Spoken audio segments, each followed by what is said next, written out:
নমস্কার বন্ধুরা, কেমন আছেন আপনারা সবাই? আশা করি আপনারা সবাই ভালো আছেন। প্রিয়াস কুকিং ব্লগে আপনাদের সবাইকে স্বাগত জানাই। আজকে আমি আপনাদের সঙ্গে দারুণ স্বাদের একদম নতুন একটা রেসিপি শেয়ার করব। যারা সয়াবিন পছন্দ করেন তাদের খুবই ভালো লাগবে, কারণ এটা খুব সহজেই তৈরি হয়ে যায় আর এটা খেতে একদম দুর্দান্ত হয়। তো চলুন বন্ধুরা, স্কিপ না করে সম্পূর্ণ ভিডিওটি দেখার জন্য আপনাদের কাছে অনুরোধ রইল। তো চলুন বন্ধুরা, আজকের রেসিপিটা বানিয়ে নেওয়া যাক। তো প্রথমেই আমি সয়াবিন নিয়ে নিয়েছি। এরপর আমি সয়াবিনটা গরম জলের মধ্যে ভালো করে সেদ্ধ করে নেব। তার জন্য দিয়ে দিলাম 2 বাটি জলের মধ্যে সয়াবিন 300 গ্রাম মতো। এরপর এখানে 1 টেবিল চামচের মতো নুন দিয়ে দিলাম। এরপর ভালো করে সয়াবিনটা সেদ্ধ করে নেব। তো এখানে 2 থেকে 3 মিনিট পর সয়াবিনটা ভালো করে সেদ্ধ হয়ে গেছে। এখানে নামিয়ে নিতে হবে। এখানে এবার আমি 2 বাটি মতো জল দিয়ে দেব। ভালো করে সয়াবিনটা ধুয়ে আমি হাত দিয়ে চেপে চেপে জল বের করে একটা পাত্রের মধ্যে নিয়ে নেব। এইভাবে সয়াবিন থেকে জলগুলো বের করে নিতে হবে।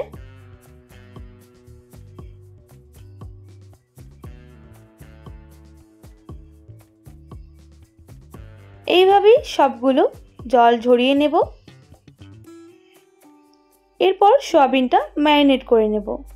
তার জন্য দিয়ে দেব 2 টেবিল চামচের মতো বেসন। তো আপনারা এখানে কর্নফ্লাওয়ার বা ময়দা দিয়েও এটা করতে পারেন। আর দিয়ে দেব কাশ্মীরি লঙ্কার গুঁড়ো 1/2 টেবিল চামচের মতো।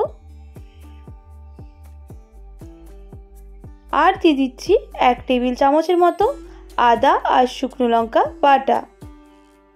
তো আপনারা এখানে কাঁচা লঙ্কা দিয়েও এটা করতে পারেন। আমি এখানে শুকনো লঙ্কাটাই দিয়ে দিয়েছি। এরপর ভালো করে সয়াবিনটা ম্যারিনেট করে নেব। হয়ে গেছে। এরপর আমি কয়েকটা কিশমিশ আর কয়েকটা কাজু আর নিয়ে নেব 2 থেকে 3 টেবিল চামচের মতো চালমগজ বা মগজদানা। এটা পেস্ট করে নেব।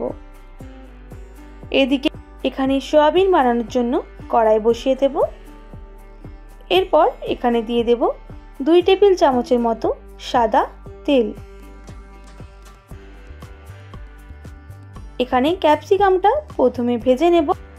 আর এইভাবে দেখুন, ক্যাপসিকামগুলো আমি কেটে রেখেছিলাম আগে থেকেই। তো আমি 2 থেকে 3 মিনিট ভালো করে ক্যাপসিকামগুলো ভেজে নেব।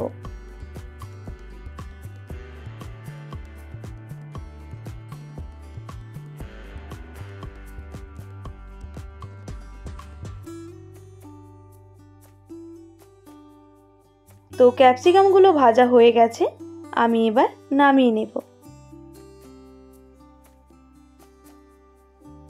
আর ওই তেলের মধ্যে আমি ম্যারিনেট করে রাখা সয়াবিনগুলো ভেজে নেব।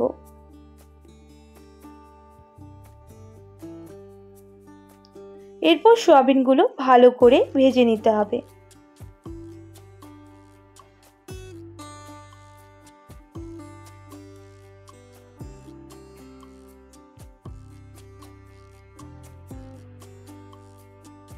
তো সয়াবিনগুলো যতক্ষণ না লাল হয়ে ভাজা হয়ে আসছে, আমি ততক্ষণ সয়াবিনগুলো ভেজে নেব।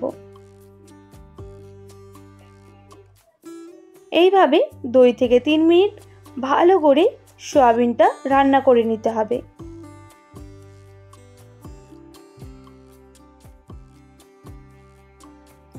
তো সয়াবিনগুলো ভাজা হয়ে গেছে, আমি এবার নামিয়ে নিচ্ছি। আবারও কড়াই বসিয়ে দেব। আর কড়াইয়ের মধ্যে দিয়ে দেব 2 থেকে 3 টেবিল চামচের মতো সরষের তেল। তেলটা ভালো করে গরম হয়ে গেলে কিছু গোটা গরম মশলা দিয়ে দেব।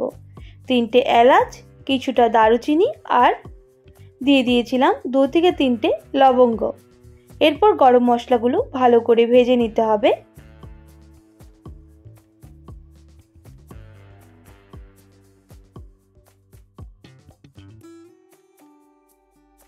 ততক্ষণ গরম মশলাটা ভাজতে হবে।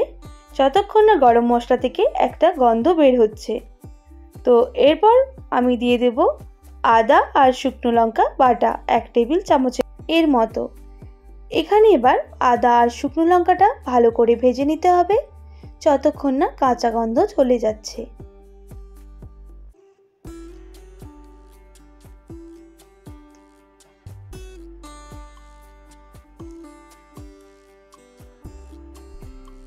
তো আদা আর শুকনো লঙ্কাটা ভালো করে ভাজা হয়ে এসেছে।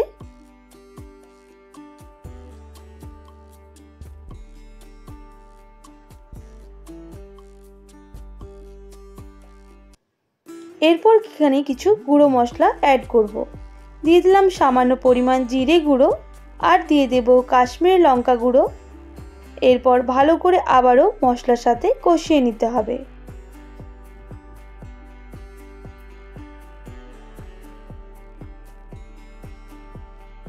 বেশ কিছুক্ষণ রান্না করার পর এখানে আমি সামান্য পরিমাণ জল অ্যাড করব।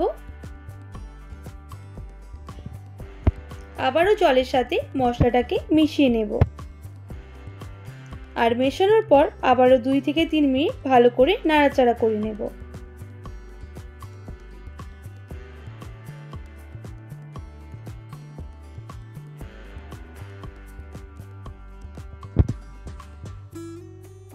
ভালো করে মশলাটা মেশানো হয়ে গেলে এর মধ্যে বেটে রাখা কাজু, চালমগজ এসব দিয়ে দেব। আবারও ভালো করে মশলাটার সাথে মিশিয়ে কষিয়ে নিতে হবে। 2 থেকে 3 মিনিট ভালো করে নাড়াচাড়া করে কষিয়ে নেব মশলাটা।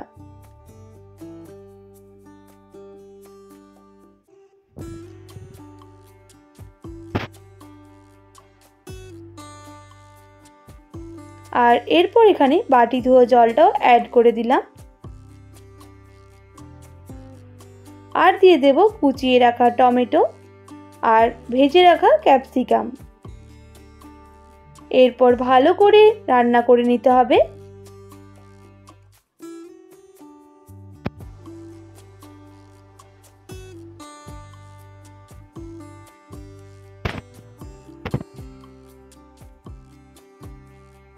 তো এখানে টমেটো আর ক্যাপসিকামটা যাতে ভালো করে গলে যায় তাই আমি আগে থেকেই অ্যাড করে দিলাম।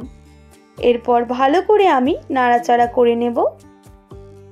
আর পেঁয়াজ ক্যাপসিকামটাও মশলার সাথে ভালো করে ভাজা হয়ে যাবে। তো এখানে তেল ছাড়তে শুরু করে দিয়েছে। তো আমাদের এখানে মশলাটা একদম রেডি হয়ে গেছে। এরপর এখানে ভেজে রাখা সয়াবিনটা অ্যাড করে দেব। অ্যাড করে মশলার সাথে সয়াবিনটাকে মিশিয়ে নিতে হবে।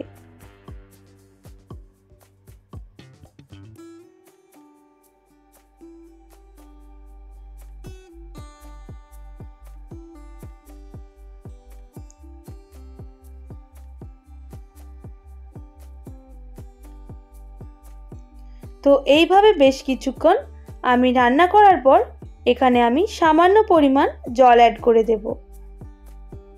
তো আপনারা এখানে 1 বাটি মতো জল অ্যাড করবেন। আর দিয়ে দেব সামান্য পরিমাণ নুন।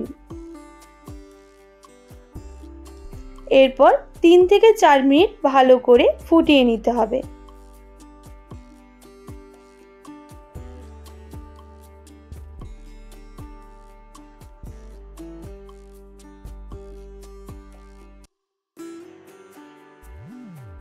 আর ভালো করে জলটা শুকিয়ে এলেই আমি এখানে দিয়ে দেব সামান্য পরিমাণ গরম মশলা। তো দেখুন বন্ধুরা, জলটা শুকিয়ে গেছে। আরও বেশ কিছুক্ষণ এইভাবে নাড়াচাড়া করলে একদম রেডি হয়ে যাবে। এরপর নামিয়ে নিতে হবে। আশা করি আজকের রেসিপিটা আপনাদের ভালো লাগবে। আর গরম ভাতের সঙ্গে বা লুচি বা রুটির সঙ্গে এই রেসিপিটা খুবই সুন্দর লাগবে। তো আপনারা অবশ্যই বাড়িতে এইভাবে ট্রাই করবেন। আর কেমন লাগলো কমেন্ট করে জানাবেন। যদি ভালো লেগে থাকে একটি like, comment, share and subscribe করে আমার পাশে থাকবেন। পাশে থাকা বেল আইকনটাও প্রেস করে দেবেন। তাহলে নিত্য নতুন রান্নার ভিডিওগুলো আপনাদের কাছে পৌঁছে যাবে। আজকের মতো এতটাই। আবারও কোনো নতুন রেসিপির সঙ্গে দেখা হচ্ছে। আপনারা ভালো থাকবেন, সুস্থ থাকবেন। আর এতক্ষণ আমার সঙ্গে আমার ভিডিওটি দেখার জন্য অনেক অনেক ধন্যবাদ আপনাদের সবাইকে।